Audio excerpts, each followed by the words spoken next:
Hello, what is up, everybody? My name is Mario Pichardo. Today's story comes out of Fox News. It says Gillette ad focuses on transgender man shaving for the first time.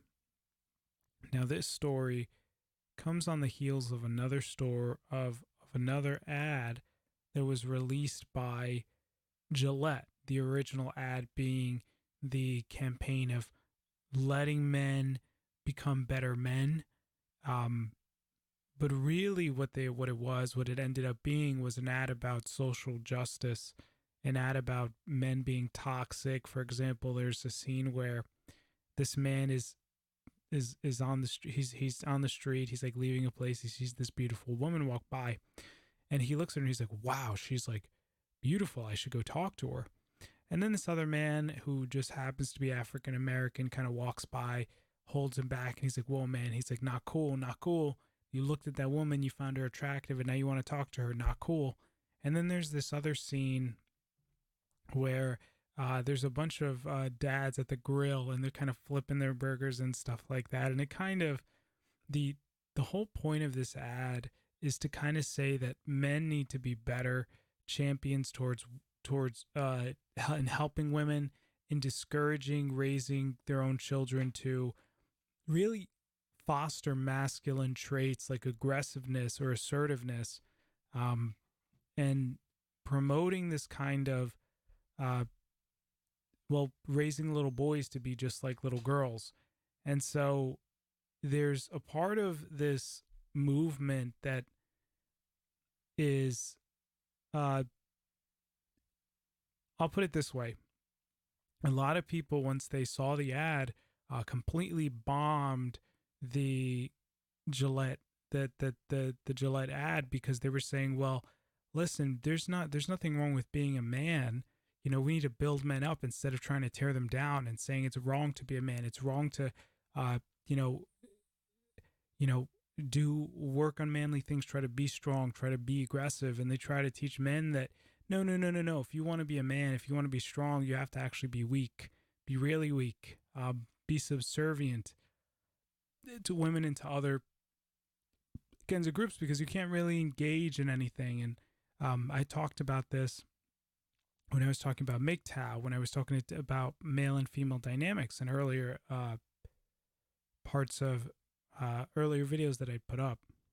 And that's the idea that as a man, what a woman wants from a man and what society wants from a man are two completely different things, to the point where if you follow society's way, well, you end up being the man that the woman doesn't really want. She's the woman that you're the man that she thought that she wanted, but she doesn't actually want, because you become more of a pleaser. You're not a leader in the relationship. You don't really defend yourself when you're talking to her. And the kind of man that women are attracted to is that kind of man who says, no, this is how it is. You know, it's not a compromise. This is what I believe, and this is just how things are going to be. But that's the same kind of guy that Gillette tells you not to be, because that's toxic. And so we're kind of in this environment where society doesn't know what it wants. And then society will come back and then they'll say, well, where are all the men? Where did all the men go? It's so hard to find a man who's going to be a man. You know, it's like, I need the man to man up. Like that one celebrity had said recently that she was getting up there in age, and she was like, I need men to man up and ask me out, which is pretty which is a very desperate thing to say, but that's besides the point. You can't have it both ways. You can't have men being subservient to you as a class, to women as a class, but also want them to be dominant in their relationships, because you're asking them to be submissive, but you really want them to be dominant. But if they're dominant, then society's going to tell them that they're wrong. And if they're subservient, well, then the women are just going to reject them anyway. So it's like, it's no wonder why you have this kind of frustration, this kind of misunderstanding between men and women in terms of what how we're supposed to interact with each other, what our kind of relationships are supposed to be like. Um, Gillette got a lot of backlash because I think a lot of guys who use Gillette, they said, "Oh well, listen, I didn't want you to be in my politics. You sell razors, like that's what you do."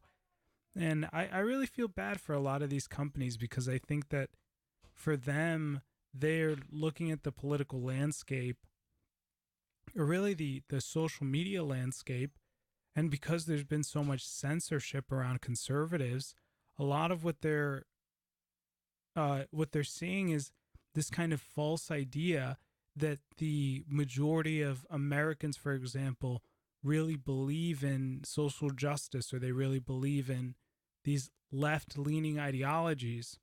Um, and I'll be the first to tell you it's very skewed. All the censorship, that's what the censorship tells you.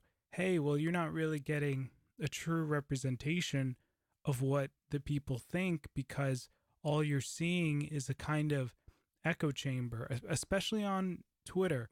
You're seeing a big echo chamber where really all that's being mentioned is what the left thinks. There's not a real exchange of ideas happening online anymore. And so, of course, that's where we start to get these kinds of stories, like the one out of Gillette, which is a normal company's response. They're looking at the market and they're saying, okay, well, everybody seems to be on board for social justice. The people who aren't on board for social justice get knocked down by the media, get lambasted by activists and social media, everyone on social media, or at least that's the perception. And so what we need to do if we want to be relevant is follow the narrative. No, it actually makes perfect sense that companies would do that. And so, people, once people saw that, they were like, okay, no, this isn't how things are. And they started, letting Gillette know we wouldn't approve of this. But lo and behold, Gillette decides to double down. It's not, listen, it's not to say that no one dislikes transgender people. Most people don't care if you want to be transgender. It's not an argument that you're not an important person or that you don't matter. For the most part, I'll be the first to say, I'm sure a lot of people don't care if you decide to be transgender. Maybe I'm wrong, but listen, I don't care if you're transgender. Okay, you be whatever you want to be, right?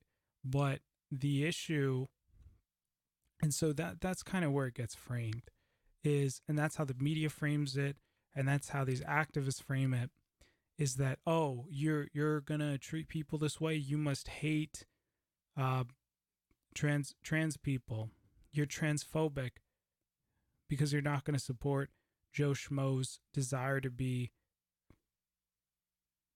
desire to want to compete in a women's track and field, even though he's a biological male turning into a woman. And the answer to that is really, well, no, we're not against transgender people. We just realized that a biological male competing in a woman's competition still makes him a biological male. Like, you're not going to change those genes just because you say that you're a woman now. And so you inherently have, even if you take hormones, like a large amount of hormones, that doesn't change your bone density, your muscle mass overnight. And even though the hormones do affect your muscle mass, for example, you still have a lot more muscle mass than a woman would. So it's kind of like, and I'm using that as a point to kind of illustrate the issue people are seeing, which is, why are we pushing all of this ideology out there because people aren't disagreeing with it. People aren't saying no transgenders. They're saying stop putting politics, stop making everything about politics. Just sell razors. And so people are looking at this Gillette and they're looking at, everybody else. I think Converse uh, is one of the other ones that came out a little while ago pushing this kind of agenda. Definitely Nike with the Colin Kaepernick thing. And it's like, just stay in your lanes. A lot of companies that decide to follow these agendas end up finding out that they get woke and go broke, and that's something that's actually been happening. And people are fed up. They get tired of it.